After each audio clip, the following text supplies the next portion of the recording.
Assalamu alaikum warahmatullahi wabarakatuh. Dear students, hope you are fine with the blessings of Allah subhanahu wa ta'ala. Yes, students, we have started the chapter number 5 about the cell cycle, and in the last lesson we studied about the interphase. And interphase basically it's a preparation for the cell to be divided, and now we are going to start our topic in which we will study the stages in which a cell is divided. So first of all, our first stage is prophase in mitosis. Now we have to see what is mitosis. Mitosis के बारे में Germany में 1980s में research हुई और scientists ने observe किया कि न्यूक्लियस जो है वो माइटोसिस के दौरान सीरीज़ ऑफ चेंजेस में से गुज़रता है, ठीक है। यानी स्टेप बाय स्टेप न्यूक्लियस के अंदर कुछ चेंजेस आते हैं। इन सारे चेंजेस को, इन सारे प्रोसेसेस को कंबाइन करके जो प्रोसेस का नाम दिया गया वो है माइटोसिस, और इसकी कंप्रीहेंसिव डेफिनेशन ये बनी, it's a type of cell division in which a cell divides into two daughter cells.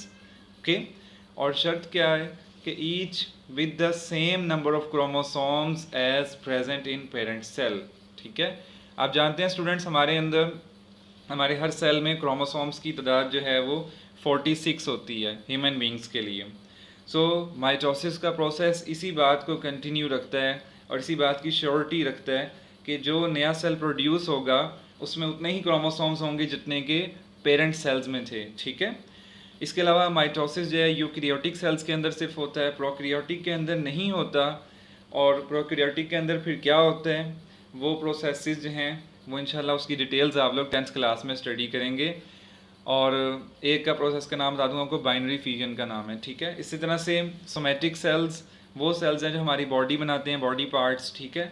ये उन सेल्स के अलावा हैं जो रिप्रोडक्शन में इन्वॉल्व होते हैं डायरेक्टली, ठीक है। उनको जर्म लाइन सेल्स कहते हैं। तो सोमेटिक सेल्स हमारे आम बॉडी सेल्स हैं हमारे ऑर्गन्स के। इसके बाद फेजेस ऑफ माइटोसिस की तरफ बढ़ते हैं। माइटोसिस को बेसिकली 2 फेजेस में डिवाइड किया गया है। अगर बात हो डिवीजन ऑफ न्यूक्लियस की तो इसको हम नाम देंगे कैरियोकाइनेसिस का, और अगर बात हो डिवीजन ऑफ साइटोप्लाज्म की तो इसको नाम देंगे साइटोकाइनेसिस का, ठीक है। तो first of all students, karyokinesis का प्रोसेस होता है और सबसे पहले सेल का न्यूक्लियस डिवाइड होता है, ठीक है। साइटोप्लाज्म की डिवीजन बाद में होती है। सो न्यूक्लियस की डिवीजन में 4 फेजेस हैं, prophase, metaphase, anaphase and telophase. आज हम सिर्फ प्रोफेज के बारे में पढ़ेंगे इंशाल्लाह। सो प्रोफेज, अब स्टूडेंट्स बात शुरू करते हैं। हम अगर दोबारा से रिवाइज करें, रिवाइंड करें अपने लेसन को, सो हमने ये बात सीखी हुई है कि क्रोमोसोम्स जो होते हैं, जो जेनेटिक मटेरियल होता है सेल के अंदर, वो लूज थ्रेड लाइक फॉर्म्स में होता है और उसका नाम क्रोमेटिन होता है, ठीक है। लेकिन जब ये क्रोमेटिन कंडेंस हो जाता है, ठीक है, डार्क हो जाता है, विजिबल हो जाता है, तो फिर ये जिन स्ट्रक्चर्स में डेवलप होते हैं उनको हम क्रोमोसोम्स कहते हैं, और ये फिगर में आपको ये नज़र आ रहे हैं, ठीक है। सो उससे पहले ये विजिबल नहीं होता, ठीक है। और हमने ये पहले पढ़ लिया कि एस फेज़ के अंदर जेनेटिक मटेरियल डुप्लीकेट हो चुका होता है, ठीक है, डीएनए डबल हो चुका होता है। इसी तरह से इसके बाद जो है, जब क्रोमोसोम्स डुप्लीकेट हो जाते हैं और 2 सिस्टर क्रोमेटिड्स बना लेते हैं, तो फिर वो एक ही सेंट्रोमेयर के ऊपर, ये पॉइंट है, ठीक है, सेंट्रोमेयर के ऊपर वो अटैच हो जाते हैं, ठीक है, 2 सिस्टर क्रोमेटिड्स। और हर जो है क्रोमोसोम के ऊपर काइनेटोकोर भी होता है। काइनेटोकोर क्या होता है? It's a complex protein structure that is a point where spindle fibres attach, ठीक है। अब यहाँ पे सेंट्रोमेयर के ऊपर ये प्रोटीन काइनेटोकोर, ये यहाँ पे क्या कर रहा है, इसने यहाँ पे पॉइंट ऑफ अटैचमेंट बनाना है स्पिंडल फाइबर्स के लिए। स्पिंडल फाइबर्स, ये आपको थ्रेड लाइक स्ट्रक्चर्स नज़र आ रहे हैं, ठीक है। थ्रेड लाइक स्ट्रक्चर्स जो सेल के अंदर हैं ये, ठीक है। और ये आप जानते हैं सेंट्रियोल्स हैं, जो सेंट्रियोल्स भी डुप्लीकेट हो चुके थे पिछले प्रोसेस में, तो ये डुप्लीकेट होके पोल्स पे जा चुके हुए हैं, ठीक है। और इनके साथ इनसे जो ओरिजिनेट हो रहे हैं प्रोटीन्स वो हैं स्पिंडल फाइबर्स, उनके बारे में भी हम स्टडी करते हैं अभी। और ये जिस पॉइंट पे अटैच कर रहे हैं इसका नाम है काइनेटोकोर प्रोटीन, ठीक है। तो इस तरह से स्टूडेंट्स ये जो है प्रोसेस आगे बढ़ाते हैं। अब स्टूडेंट्स हम पहले फिगर को डिस्कस करेंगे।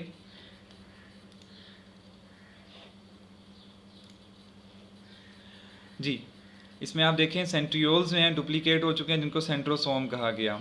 ठीक है, सेंट्रोसोम में से ट्यूबुलिन प्रोटीन जो है वो ओरिजिनेट कर रही है। और न्यूक्लियस को अगर आप देखें तो न्यूक्लियस की विजिबिलिटी ख़त्म हो चुकी हुई है सेल के अंदर, और अब सेल के अंदर जो है ये जेनेटिक मटीरियल क्रोमोसोम्स की शक्ल में, और क्रोमोसोम्स भी डबल हैं इस वक्त, तो इनकी फॉर्म में ये फैल चुका हुआ है सेल के अंदर। ठीक है, और ये काइनेटोकोर के ऊपर अटैच हो चुके हुए हैं स्पिंडल फाइबर्स। ठीक है, तो ये फॉर्म इस वक्त डेवलप हो चुकी हुई है सेल की। इसकी रीडिंग करते हैं। There are 2 centrioles close to nucleus. आमतौर पर न्यूक्लियस के करीब 2 सेंट्रियोल्स होते हैं। ईच सेंट्रियोल डुप्लीकेट्स एंड दस 2 daughter cells, daughter centrosomes are formed. ठीक है, सेंट्रोसोम्स जो दोनों पोल्स के ऊपर मौजूद हैं, इनकी बात हो चुकी है। Both centrosomes migrate to the opposite poles. ठीक है, दोनों सेंट्रोसोम सेल्स के ऑपोजिट पोल्स पर मूव कर जाते हैं। Here they give rise to microtubules by joining tubulin proteins present in cytoplasm. Cytoplasm के अंदर आपने पहले पे पढ़ा था, ट्यूबुलिन प्रोटीन्स होती हैं जो सेल की स्ट्रक्चर को मेंटेन रखने के लिए होती हैं। सो वो इकट्ठी हो जाती हैं और माइक्रोट्यूब्यूल्स बना के वो ज्वाइन कर लेती हैं सेंट्रोसोम्स को, और सेंट्रोसोम्स के ऊपर से जो ये माइक्रोट्यूब्यूल्स ओरिजिनेट होती हैं, इनका नाम है स्पिंडल फाइबर्स। ये जो थ्रेड लाइक स्ट्रक्चर्स हैं येलो कलर से नज़र आ रहे हैं। ठीक है, और complete set of spindle fibres को हम माइटोटिक स्पिंडल कहते हैं। ठीक है, यानी इन सारे स्पिंडल फाइबर्स का एक ही नाम होगा, mitotic spindle. Okay, by this time nucleolus and nuclear envelope have degraded.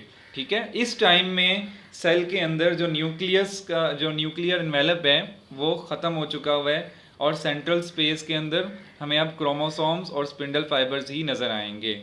अब स्टूडेंट्स बात करते हैं प्रोफेज इन प्लांट सेल्स की। तो प्लांट सेल्स में बेसिकली आप जानते हैं कि सेंटर में तो न्यूक्लियस नहीं होता, लेकिन न्यूक्लियस को आना पड़ता है सेंटर के अंदर प्रोफेज के लिए। ठीक है, लेकिन जितना डेवलप्ड सिस्टम हमने, जितनी डेवलप्ड डायग्राम हमने एनिमल सेल में देखी है, वो प्लांट सेल्स में नहीं होता, क्योंकि प्लांट सेल्स में एक तो सेंट्रियोल्स नहीं होते हैं। तो फिर क्या होता है, स्पिंडल फाइबर्स जो बनते हैं वो ट्यूबुलिन प्रोटीन्स के न्यूक्लियर एनवेलप के ऊपर ही इकट्ठे होने से बन जाते हैं। ठीक है, यानी ये फ़र्क आप समझ लें कि एनिमल सेल में सेंट्रोसोम्स होते हैं, वो पोल्स पे जाते हैं और वहाँ से स्पिंडल फाइबर्स पूरे सेल के अंदर फैल जाते हैं। लेकिन यहाँ प्लांट सेल के अंदर न्यूक्लियर एनवेलप के अंदर ही ये सारा प्रोसेस होता है, और वहीं पे ट्यूबुलिन प्रोटीन्स इकट्ठी होके प्रोफेज का प्रोसेस कंप्लीट करती हैं। अब हम एक बार रिव्यू करते हैं। ये हमने कल यहाँ तक पढ़ा था G2 फेज़ ऑफ इंटरफेज़, जिसमें क्या हुआ था कि स्पेशल चेंजेस आए थे सेल के अंदर जो माइटोसिस के लिए नेसेसरी थे। अब हुआ क्या है स्टूडेंट्स, ये क्रोमेटिन मटेरियल है जो थ्रेड लाइक फॉर्म में मौजूद है, ये प्रोफेज में एंटर होकर कंडेंस होना शुरू हो जाता है। ठीक है, और दूसरा काम क्या होता है, सेंट्रोसोम यानी सेंट्रियोल जो हैं वो अब एक नहीं रहता बल्कि 2 हो जाते हैं सेल के अंदर। उसके बाद क्या होता है, कंडेंसेशन कंटिन्यूज़। ठीक है, कंडेंसेशन बढ़ती रहती है और यहाँ तक कि 2 सिस्टर क्रोमेटिड्स विजिबल हो जाते हैं, और वो क्रोमेटिड्स जो होते हैं सेंट्रोमियर के ऊपर अटैच होते हैं, और सेंट्रोमियर पे लगी होती है काइनेटोकोर प्रोटीन जो स्पिंडल फाइबर्स को इनसे अटैच कर देगी। ठीक है, और इधर लास्ट न्यूक्लियर एनवेलप ख़त्म हो चुका हुआ है। ठीक है, आप देख सकते हैं। ठीक है, लास्ट स्टेज ऑफ प्रोफेज में न्यूक्लियर एनवेलप ख़त्म हो गया, स्पिंडल फाइबर्स ने अपना नेटवर्क बना लिया, और वो काइनेटोकोर के साथ अटैच होकर उन्होंने क्रोमोसोम्स को स्पिंडल फाइबर्स ने अपने साथ अटैच कर लिया। ठीक है, तो यहाँ तक हमारा स्टूडेंट्स प्रोफेज का टॉपिक कंप्लीट हुआ, लेकिन भाई माइटोसिस अभी कंटिन्यू है। इंशाल्लाह कल यहीं से हम कंटिन्यू करेंगे। आज के लेसन में आप लोगों ने एक तो प्रोफेज के ऊपर कंप्रिहेंसिव नोट प्रिपेयर करना है। ठीक है, आपकी बुक में मौजूद है, आपने उसको थोरोली पढ़ना है। ठीक है, और उसकी फिगर्स को भी, डायग्राम को भी आप लोगों ने प्रैक्टिस में ले आना है। और माइटोसिस की डेफिनेशन पहली स्लाइड में जो सेकंड पॉइंट था। ठीक है, और आपकी बुक में आपको इंशाल्लाह ताला मिल जाएगा स्टार्ट में ही। सो उसमें आप लोगों ने इसको डेफिनेशन को भी प्रिपेयर कर लेना है। तब तक के लिए अल्लाह हाफिज़।